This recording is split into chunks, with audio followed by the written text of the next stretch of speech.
Hello. Today we'll be recapping the movie Tusk by Kevin Smith.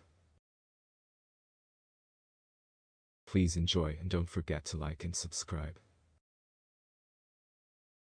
Wallace Brighton and Teddy Kraft, played by Justin Long and Haley Joel Osment, are two podcasters recording a bit for their show, Nazi Party, laughing their heads off over a video that has caught their attention. It features a kid wielding a katana, giving him the nickname the Kill Bill Kid. The kid accidentally cuts off his own leg, and this has given him a lot of hits on the web. Wallace is set to travel to Canada soon to meet the kid and get an interview with him. Wallace makes it to Canada and meets one of the people working at the airport. Wallace already makes mistakes by saying to the man that he doesn't know about hockey, which is a con I don't. Wallace drives to the home of the Kill Bill Kid to find that his family is mourning him since he committed suicide. He calls Teddy in a bar to tell him the bad news. In the bathroom, he sees a note from a man looking to rent out a room, with the promise of hearing stories of adventure. Wallace ventures to buy Frost to an estate called Pippi Hill to the home of one Howard Howe, Michael Parks. Howard moves around in a chair, seemingly unable to move his legs. He serves Wallace tea and begins to tell a story about how he fought alongside Ernest Hemingway when he told him his famous quote, "Always do sober what you do drink. That will teach you to keep your mouth shut." He even shows Wallace a bottle of liquor he shared with Hemingway. He points out to Wallace a bone on a mantle that belonged to a walrus, used during sex.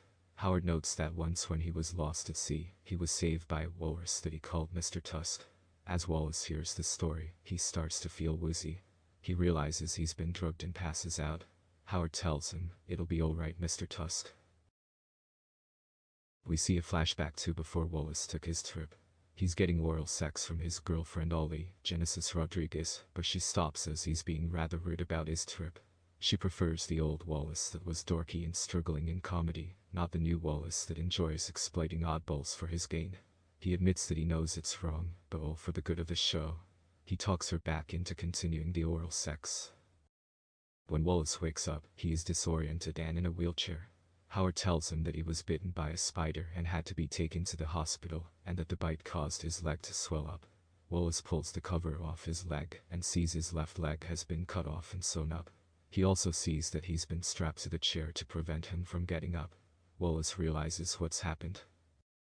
During dinner, Howard taunts Wallace about his situation and his plan, which is to answer the age-old question, is man truly a walrus at heart? Wallace calls Howard a crazy fuck, and Howard stands on his own 2 feet, walking over to Wallace and slapping him. As Wallace screams, Howard mocks him and makes weird noises.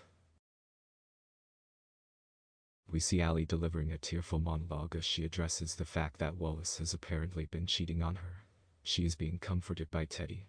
In another flashback, we see right after the Kill Bill Kid show, Wallace admits to cheating on Allie with his fangirls. Allie has been calling Wallace and has not been getting answers. In reality, Wallace is trying to call her, and he leaves her a message, tearfully apologizing for being an asshole and to get help. When he tries to leave a message for Teddy, he gets knocked out by Howard. The next morning, after sleeping with Teddy, Allie gets her phone and hears the message from Wallace. She realizes he is in big trouble and gets Teddy. Howard amputates more of Wallace's limbs until eventually, he has taken all of Wallace's flesh and tongue, shaping him into an actual walrus with tusks and flippers. All he can do now is hop and scream as he is chained up. Howard tells him about how he was orphaned as a boy after his parents were killed, and the years of sexual and mental abuse he received, leading him to hate humans. Howard forces him to swim in the water around him. Underwater, Wallace sees what looks like the corpse of another man that was turned into a walrus, still decomposing. Allie and Teddy get to Canada and try to call the police, but they get hung up on after Allie tells them the podcast site, notsupporty.com, because it sounds like Nazi, get it? They meet a detective, Ralph Garman, who says there is no record of anyone named Howard Howe in the area. He does give Allie and Teddy the number of a friend of his French-Canadian detective Guy Lapointe, Johnny Depp. Allie and Teddy meet him in a fast food place where he says he knew of a man that has reportedly captured about 23 victims and dismembered them. 2 years earlier, Guy met Howard when he was posing as a disabled man named Bartholomew. Guy was searching for a missing hockey player, though Howard called about a spider. Guy later found the hockey player's torso clogging up a sewage pipe, and Howard disappeared. He tells Allie and Teddy that most victims had their leg bone in their mouth. Guy recalls hearing from a victim's mother that this mystery killer is creating a monster. Howard continues to torment Wallace by making him swim with him in the water while nude. He then feeds him a single mackerel. Allie, Teddy, and Guy go to a convenience store where two clerks, Harley Quinn Smith and Lily Rose Depp, saw Wallace and recognize him as Mr. Mustache. They give Guy the notepad where Wallace wrote the address to Biffers by shading over the pad with a pencil to get the letters last written on the pad. Howard puts on his own walrus flesh suit to fight with Wallace, after revealing that he had to kill the original Mr. Tusk and feed off him to stay alive. He thinks man is a horrible species, and the walrus is more noble and dignified, and so he is trying to restore honor to Mr. Tusk by having his man-walrus experiments fight him back. He forces Wallace to fight him, just as Allie, Teddy and Guy come across this place, carrying guns with them. They hear Wallace screaming and follow the sound. Howard sheds the suit and tries to fight Wallace as a man by killing him with a hammer, but Wallace's inner walrus takes over and impales Howard's foot with his tusk.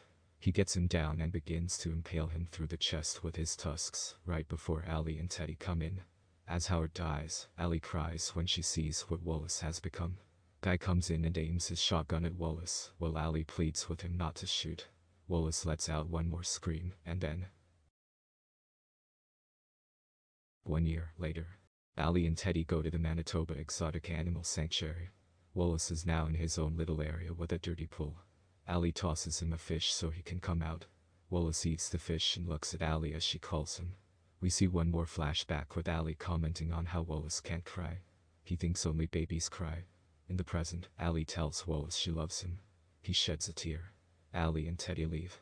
Wallace briefly appears to look at the audience before going back into his home.